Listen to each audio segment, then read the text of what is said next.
Miss হবে না আপনার পছন্দের টিভি শো। দেখুন জি5 অ্যাপে একদম ফ্রি। কনকাঞ্জলি দিয়ে আমি যাব না। আমি যদি কারোর কাছ থেকে ঋণী হয়ে থাকি, আমার এইভাবে সেই ঋণ শোধ করার কোনো ইচ্ছে নেই মা।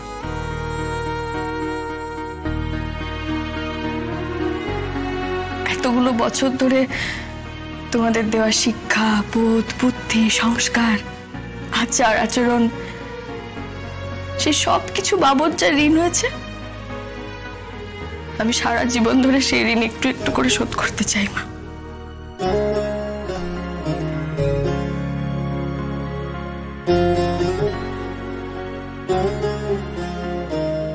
অনির্বাণ, তোমাকে আজকে আমি কিচ্ছু বলবো না বাবা। তুমি আমার মেয়েকে বোঝো, ওকে ভালোবাসো, এটাই আমার সব থেকে বড় শান্তি। আপনি আমাকে এতটুকু ভরসা করছেন, এটাই আমার কাছে যথেষ্ট। আপনার আর কিচ্ছু বলার দরকার নেই।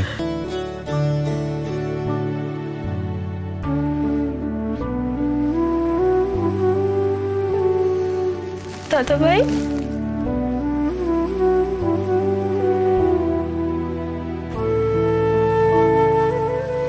অনেক অন্যায় করেছি আমি দাদা ভাই, অনেক কটু কথা বলেছি তোকে।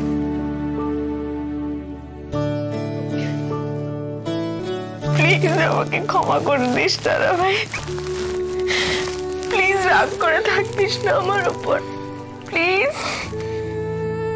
হ্যাঁ, তুইও ভুলে যাস তাহলে,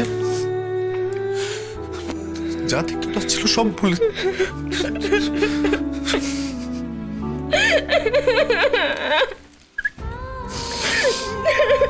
যে রাজা, থাম না দাদা, রাজা নয়, সে রাজ পেয়াদা।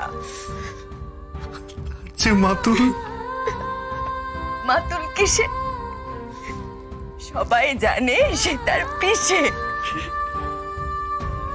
তার ছিল এক ছাগল ছাটা। ছাগলের কি গজায় না না। কাল এখানে যা যা হয়েছে, রাই সে বিষয়ে কিছু জানে? না না, তুমি তো আমাকে বারণ করেছিলে বলতে, তো আমি মাকেও মানা করে দিয়েছিলাম, আর বিক্রম কিছু বলবে না। আর তখন তো বাইরের কেউ ছিল না এখানে। রায়ের এমনি অনেক বিষয় নিয়ে ও সংসার মধ্যে আছে। এই বিষয়টার ব্যাপারে যদিও আগে থেকে জেনে যায় তাহলে ও উপড়ে যাবে। কিন্তু অনির্বাণ, রায়কে তো এটা ফেস করতেই হবে। ও বাড়িতে যাওয়ার সাথে সাথে তোমার বাবা মা যদি ওকে... ভেবো না, চিন্তা করার কিচ্ছু নেই। আমি মা বাবার সঙ্গে থাকছি না, আর বিয়ের সেরেমনি কমপ্লিট হয়ে যাওয়ার পর মা বাবা ফিরে যাচ্ছেন, বাকি সময়টা আমি ঠিক সামলে নেব। কিন্তু এড়িয়ে গিয়ে এটার কোনো মীমাংসা হবে বলে আমার মনে হয় না। তুমি সামনাসামনি এটা মেটাবার জন্য তৈরি থেকো। আমি তোমাকে আগলে রাখবো রাই। বাপি মা কোনোভাবেই তোমাকে ছোট করতে পারবে না।